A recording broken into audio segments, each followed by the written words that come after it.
और जैसे आप कंटिन्यू करेंगे तो आपके सामने यहाँ पे बहुत सारे पेमेंट के ऑप्शंस आ जाएंगे। यहाँ पे यूपीआई, क्रेडिट कार्ड, पेपैल, आपके पास जो भी पेमेंट अवेलेबल है उससे आप कर सकते हैं। यूपीआई से हम यहाँ पे दिखाएंगे कि कैसे आप पेमेंट कर सकते हैं। अब जैसे पेमेंट आपके सामने हो गया, यहाँ पे देखिए अगली स्क्रीन हमारे पास आ गई। ये पेमेंट डन होने के बाद ही आपके पास स्क्रीन आएगी। यहाँ पे देखिए दो चीज़ पूछ रहा है, myself or your business, someone else.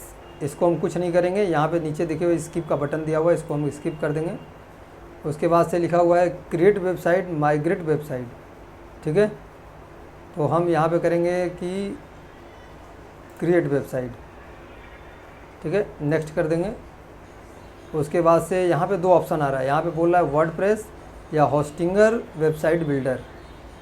तो हम वर्डप्रेस से वेबसाइट बनाने वाले हैं, ये बहुत इजी होता है। हम वर्डप्रेस सेलेक्ट करेंगे। यहाँ पे नेक्स्ट पे दबा दीजिए बटन। अब ध्यान से देखिएगा, वहाँ इसके पहले आपको एक ईमेल आईडी लॉगिन करने के लिए बोला था। ठीक है, वो आपकी जीमेल की ईमेल आईडी आप लॉगिन किए थे, वो होस्टिंगर में लॉगिन किए थे, यहाँ पे जो है वो वर्डप्रेस की लॉगिन आईडी पासवर्ड यहाँ बोल रहा है। यहाँ पे आप ईमेल आईडी चेंज भी कर सकते हैं, लेकिन हम रिकमेंड करेंगे कि आप वही ईमेल आईडी डालिए जो इसके पहले आप ईमेल आईडी डाले थे। क्योंकि एक जगह होस्टिंगर में कुछ और ईमेल आईडी, वर्डप्रेस में कोई और ईमेल आईडी, इसमें पासवर्ड कुछ और, उसमें पासवर्ड कुछ और, तो कन्फ्यूज हो जाता है। बहुत दिन बाद हमें कन्फ्यूज होता है कि कब कहाँ कौन सा पासवर्ड डाले थे। तो इसलिए आप यहाँ पे ईमेल आईडी वहीं रहने दीजिए। पासवर्ड आप चाहें तो यहाँ पे चेंज कर सकते हैं। पासवर्ड आप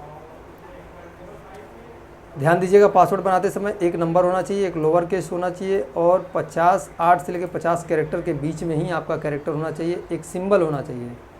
ठीक है, 1 अपर केस होना चाहिए। एक ओनली लैटिन लेटर, मतलब हिंदी के शब्द नहीं होना चाहिए, केवल इंग्लिश लेटर होना चाहिए। अब हम आपको एग्जाम्पल से समझाते हैं। जैसे मान लीजिए आपका नाम है पुनीत, तो आप पी कैपिटल से कर सकते हो, पुनीत, NIT स्मॉल में @ 1 2 3 फिर @ ऐसे करके आप पासवर्ड बना सकते हो। हम ये पासवर्ड डाल नहीं रहे हैं, ये केवल आपको बता रहे हैं। ठीक है, और यहाँ पे आप नेक्स्ट कर दीजिए। एक मिनट बैक करिए आप। यहाँ पे हमको इंडिया सेलेक्ट करना है। ध्यान दीजिएगा, वर्डप्रेस लैंग्वेज, यहाँ पे हमें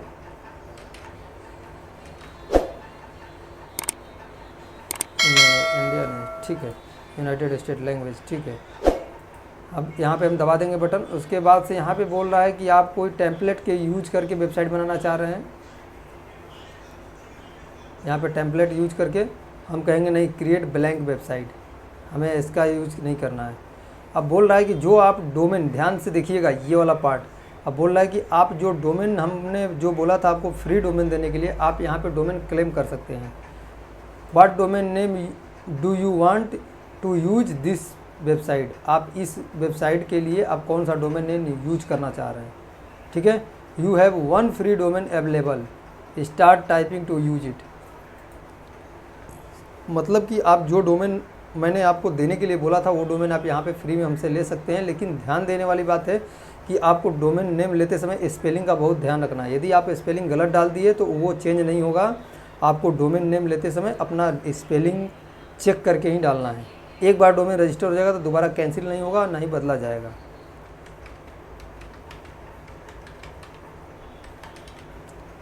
मेरा डोमेन नेम ये है, digital, DIGITAL digital UDYAM digital उद्यम.com। ठीक है, DIGITAL UDYAM उद्यम.com कर देंगे। थोड़ा समय लेगा, ये डोमेन हमारा रजिस्टर हो रहा है।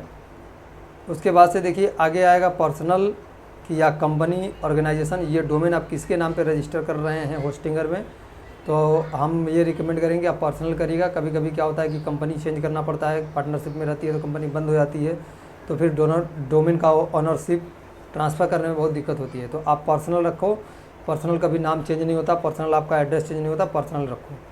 नेक्स्ट कर दीजिए। नेक्स्ट करेंगे तो यहाँ पे पूछेगा नाम, यहाँ पे आप नाम डाल दीजिए, यहाँ पे अपना ईमेल आईडी डाल दीजिए। ठीक है, यहाँ पे आप स्टेट सेलेक्ट कर दीजिए। उसके बाद से यहाँ पे हम एड्रेस डाल देते हैं,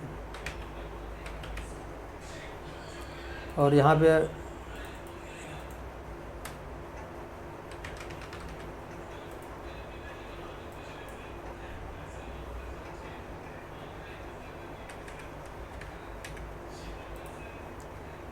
यहाँ पे हम फिनिश रजिस्ट्रेशन पे क्लिक कर देंगे। अब जैसे फिनिश रजिस्ट्रेशन पे करेंगे तो ये डोमेन जो है हमारा रजिस्टर होना चालू हो जाएगा। हमारे नाम पे, हमारे डिटेल्स पे ये डोमेन जो है digitaludyam.com ये रजिस्टर होना स्टार्ट हो जाएगा। कुछ सेकंड लेगा ये रजिस्टर होके हमारे वो डोमेन के सर्वर से ये हमें रेडी होके सामने स्क्रीन पे दिखा देगा। देखिए ये हमारा डोमेन अब रजिस्टर हो गया यहाँ तक। अब पूछ रहा है कि where you are target audience located. आप इस वेबसाइट से जो ऑडियंस को टारगेट करना चाह रहे हैं, जिस ऑडियंस को आप लाना चाह रहे हैं, वो क्या इंडिया के ऑडियंस है या अब्रॉड के ऑडियंस है।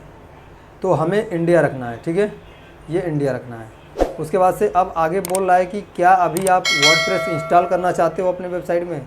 तो हम कहते हैं हाँ इंस्टॉल कर दो, क्योंकि वर्डप्रेस पे ही हमें वेबसाइट बनानी है। बस हमें क्लिक कर देना है, एक क्लिक, ये हमारा वर्डप्रेस इंस्टॉल हो रहा है हमारे वेबसाइट के लिए। अब जब वर्डप्रेस इंस्टॉल हो जाएगा, CMS जिसे कहते हैं, ठीक है, तो कंटेंट मैनेजमेंट सिस्टम, तो यहाँ जब CMS इंस्टॉल हो जाएगा तो हम वेबसाइट को आसानी से ड्रा कर सकते हैं। तो यहाँ पे कुछ सेकंड से लेगा और ये हमारा CMS इंस्टॉल हो रहा है, यानी वर्डप्रेस इंस्टॉल हो रहा है। करिएगा मत, 1 मिनट आधा मिनट आप सिस्टम पे बने रहिएगा, क्योंकि कभी कभी क्या होता है कि बीच में क्लोज हो जाता है या किसी कारणवश आप बंद कर देते हैं तो बाद में इंस्टॉल करने में बहुत दिक्कत होती है। तो आप 1 मिनट लगेगा, आप स्क्रीन पे एकदम बने रहिएगा। अब आगे की क्लास में हम वेबसाइट को डेवलप करना सीखेंगे, कैसे स्टेप बाय स्टेप वेबसाइट हमें डेवलप करना चाहिए। देखिए 100% हो गया सक्सेसफुली। ये देखिए ये हमारे सामने जो आया है पैनल सामने आपके दिख रहा है, ये वर्डप्रेस का होम पेज है। अब ये कैसे पता कि वर्डप्रेस का होम पेज है और कैसे हम पहचानेंगे, क्योंकि ये पहचानना बहुत ज़रूरी है। आइए ये देखिए यहाँ पे लेफ़्ट हैंड साइड के बगल में यहाँ पे वर्डप्रेस का लोगो बना हुआ है W। इसका मतलब कि हम इस समय जो है वो वर्डप्रेस में हैं, ठीक है, ये पहचान है। और ये जो H लिखा है होस्टिंगर लिखा हुआ है यहाँ पे, यानी जो हमने ये डोमेन और होस्टिंग जो परचेस किया है वो होस्टिंगर से परचेस किया है, यहाँ पे बता रहा है, ठीक है। इस तरह से हमारे पास ये आ जाता है, ठीक। इस तरह से गाइस आप अपना डोमेन और होस्टिंग परचेस करके वर्डप्रेस इंस्टॉल कर सकते हैं। यदि आगे आप website banana step by step सीखना चाहते हैं, चाहे आपका कोई भी तरह का बिजनेस हो, चाहे आप प्रोफेशनल्स हों, चाहे डॉक्टर हैं, वकील हैं, CA हैं, अपने खुद के बिज़नेस के लिए वेबसाइट बनाना चाहते हैं, या फिर रेस्टोरेंट चलाते हैं, या होटल ओनर हैं, या किसी भी बिज़नेस में हैं, या सेल्फ अपनी ब्रांडिंग के लिए वेबसाइट बनाना चाहते हैं, तो हमारे साथ वीडियो में बने रहिए। स्टेप बाय स्टेप आपको एक जगह आपको और नॉलेज मिलेगी। और यदि किसी भी प्रकार की दिक्कत होती है, आपको वीडियो देखने के बाद भी नहीं समझ में आता है, तो नीचे कमेंट में मुझे लिख के बता सकते हैं। मैं आपको फ्री में लाइव आपको सिखाऊंगा वेबसाइट बनाना, ठीक है। तो मिलते हैं अगले वीडियो में, तब तक के लिए धन्यवाद वीडियो को देखने के लिए।